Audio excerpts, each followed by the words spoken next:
every one of you. I first give honor to God for this honor and privilege to be here and seeing all my family.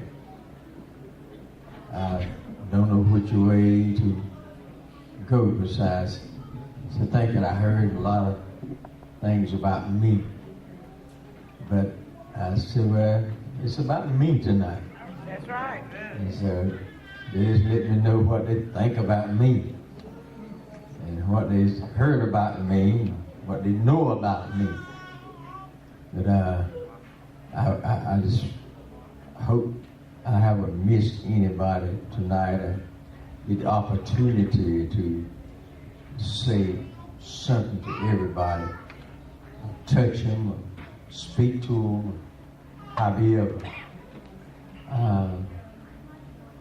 I didn't try at all to rush to this birthday, but I have enjoyed this celebration. 80 was a good number. 79 was too.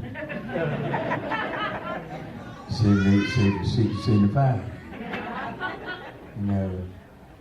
Always birthdays, there's certain numbers sort of get your attention more than others. You can go along there, 35, 36, 37, okay, party! Every now and then you got one of them numbers out of grab. When you get over that one, 41, 42, 45. 48! Well, I'm scared, man. Really, I tell you. But y'all don't know how I enjoyed Kenneth, MC, and Pete, Alice, all of it. I just sit here and just listen, just soak it in, down the road, children will tell you things they never told you before. To get home sometime, they get to talking about what we're doing. Yeah. Every now and then they would get home and get talking about, Daddy told us not to play in the house. And then Ken, one day, he said, Daddy got in the house. We didn't see him drive up. And so when Daddy come down the hall, they had a little basketball thing hanging on the door in the bedroom. And said, I was going up to make a layup when Daddy stepped in. And then he told me one time, said, I don't know what they had done, but it had been Christmas and I got them all shit over. And they done something. They said they told me one time, said, Lord, Dad, I thought you would just whoop us, beat us up and everything. Said, but all Dad had done said, give me that watch. Give me that. Every what got for Christmas, And he said, Daddy, you don't know how I'm just so glad to give you that watch. Whatever it was. But, that made it sound bad. I wasn't bad about you. But I tried to show them the right way. I tried to live the right way before. And they didn't think it was all good. Charlie was telling me the other day, talking about cutting grass. I said, Daddy, you had them little scissors looking things. Had to go around the edge of the house, trying to get that grass running around the edge of the house. We had the longest house out here.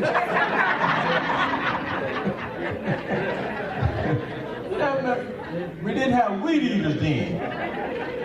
But I had 6 of them.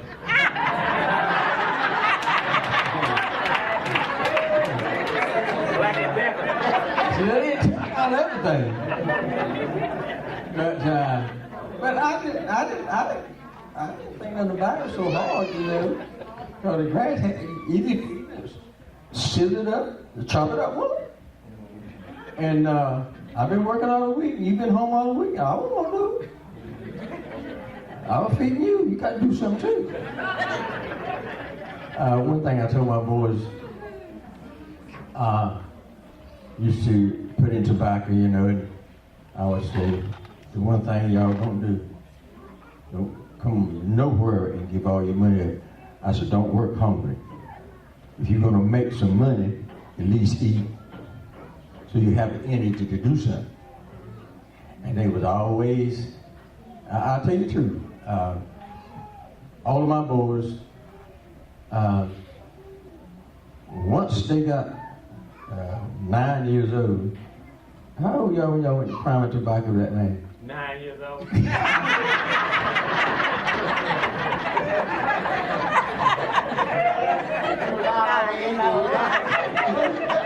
All of them want 9. He was 3. See, the man told me, he said, he come to where I was working at, he told me, said, he was talking about tobacco cross. I told him what age my boy was. He said, well, I'll teach him. I said, okay. So that's how it got started. But I'm going to tell you the truth. After my boys started to pound tobacco, until they was grown and gone, their school clothes never cost me another dime.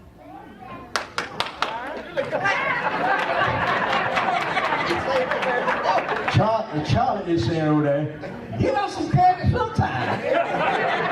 But that's the honest truth. That's the honest truth.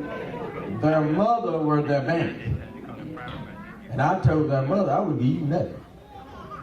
Because when you go to town, she give each one of them so much. But she had to call to give it to them. I said, boy, made it when night to buy the school clothes. Yeah, but ain't got to spend all of it. Yeah, I said I wouldn't give you nothing. You couldn't keep my money. But anyway, that's the way it was.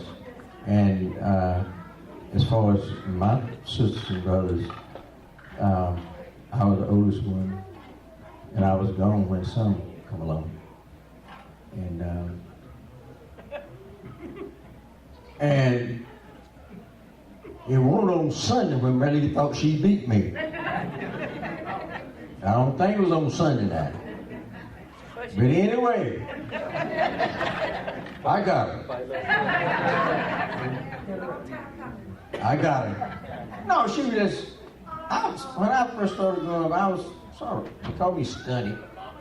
Yeah. She grew up to be big. I used to, one of them buy shoes and feet were too big for him. And he let me wear them and break them in for her. She didn't appreciate that. Breaking in her shoes for her.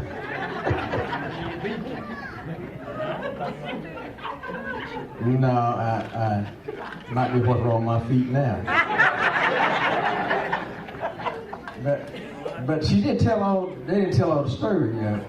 Mama told me one day, said, see, you old enough. Maybe a couple more out there old enough. Remember when in the country, the ladies used to sell candy. The candy man would come along. Anybody remember that? Yeah. And Mama said candy, so I don't know what Murray had done. And Mama said, if you bring her to me, I'll give you a piece of candy. And so we scuppered up that grind out there, son. But I didn't get no candy that day. But one day,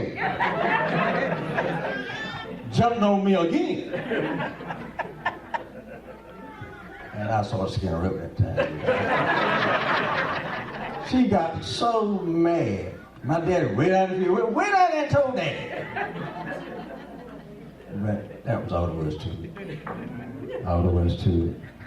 I was moved out when a lot of my brothers grew up. And I listened at them sometime, the time that they had after I was gone. You know, and I listened to Clarence sometimes. But I get a lot out of listening to him now. Dr. Atkinson, you know, he's passed. One occasion, you know how boy used to slip and smoke? So he was about 9 years old. I was about 14, something like that. And our parents used to tell us, well, Daddy would tear them up to tell the boys what to do when you get home from school. So when you get home from school, you had to pull off your school clothes and put on some smoke clothes.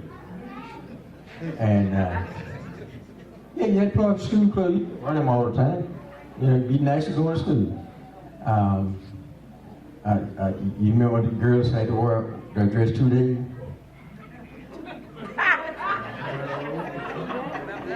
Yeah. Had to wear that dress to school 2 days. You know. And know some of y'all weren't there back then.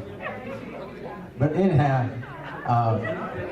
my buddy one day gave me 4 brand new cigarettes. Then he had to pick up no ducks that day. I used to pick up ducks. There was a man there to what we call the Boss Man House. He had them long, pretty Lucky Strike ducks. That's what we used. But this day we had some brand new ones. And we got home and Mama said, Daddy was got in school clothes and put some straw in the hog pen so hog would have a bed. Yes, ma'am. So we go on down there, got our clothes down there. And the fence was along there, you know, we got straight out the fence, we were just a bouncer. Smoke just rolling. And it was about between sunset and dark, and the hog pen was down in the woods. It was just a bouncer. And when we were no straw, all of a sudden, my dad was close to me, we hit that wall right there. Bad cigarettes. Right there. I ducked it and made like it was something else. So he didn't say one word. Come down, pull the slop in the trough, turn around, went on to the house. If I had been 17 years old, I'd have went to the army that night. I would. If I'd have been 17, I'd have left that night. The more I think I would spank him sometime. My daddy, when he got you, you knew it, didn't you, man? All right. So he just put slops in there and he walked on back to the house. And about 7 minutes, we like to wrap those hogs up with straw. But we didn't want to go home. Didn't have nowhere else to go. It goes over to the house. Mama had the table set. I sit right there. Daddy sit right there. And children on this side, children on that side. Sitting there eating. That's why my mother said, "You boys get straw in the hog pen like your daddy told you?" "Yes, ma'am." Daddy had to say, "They didn't tell you what else they were doing, did they?" She said, "No, what were they doing?" "Smoking." "Smoking!" "Long up," said she. And then she said, "Did you beat him?" "Not yet." "Not yet." I know my mom was a good cook, but I just lost my appetite. But anyway, so we get something from the table and we go to the sitting room, we sit down, expecting Daddy to call us anytime. "All right, boys, come on you." Didn't say that. So I said, well, I was old, so I figured that thing out. I thought, I know what Daddy gonna do. He gonna wait till we get in that bed and he gonna come in there and kill us. So finally, we didn't want to go to bed, but that would remind him where you're going. So finally we went to bed. Finally, sometime that night I went to sleep. Woke up the next morning, I won't be. Went all that day. But you know what? I stayed scared for about a week. But I was expecting him to call us any time and punish us. But he never did. So I finally got all right. I did not know until I was grown and married and gone, and just like y'all come back home and telling the things that you used to do at home. And we was telling it one day, my mama said, didn't your daddy never tell you why he didn't beat you? No, man. He told me. What'd he say? He said he was not beating his boys for nothing that they saw him do every day. I said, Lord, I'm glad my daddy smoked. And they were sort of slow. It was a 2-horse plow, and I was about 8 years old, I reckon. My daddy went home, got out of school clothes, went back out, he was breaking land. And I noticed every time you hit those mules, they would take off like that, you know. So Dad had taught me how to break land, so he gave me mirrors, and so I took my brother David, after Daddy got out of sight, went somewhere, and got him a switch, so he could run on that and cut him from once in a while. But I was throwing dirt. I finished that land he had that day. I finished it, carried the mules and took them out and fed them. Come home. No, I finished before I was supposed to. Took them out and went on across the branch over there where Daddy was, standing looking at somebody building a house or something. You know, he had me plowing, maybe we different where it went. And I walked up to my dad, and Daddy said, looked at me like that.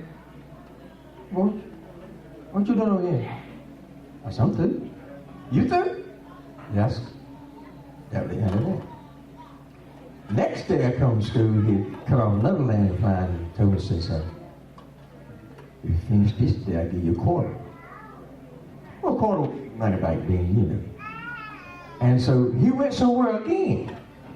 I got David in the switch again. Throwing dirt again, son. Finished it.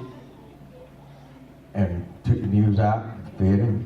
Come home. When I got home that day, Daddy was already in the kitchen for Mama preparing supper. I walked in. I sort of slowed down my daddy because quarter was coming. And he said, you finished? I said, yes, sir.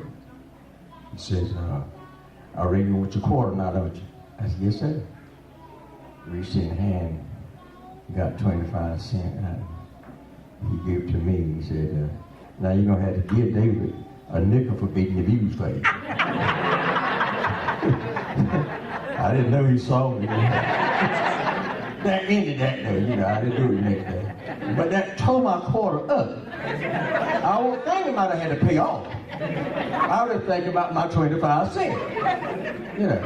And so I had to break it up. I had to pay him off for beating me. Because he made just as many around as I did. And so that was some of the things that I remember. Big pardon? You said you owed him half. No, that wasn't the deal. That wasn't the deal. The deal was a quarter, but he made me pay off in half. So, but I just,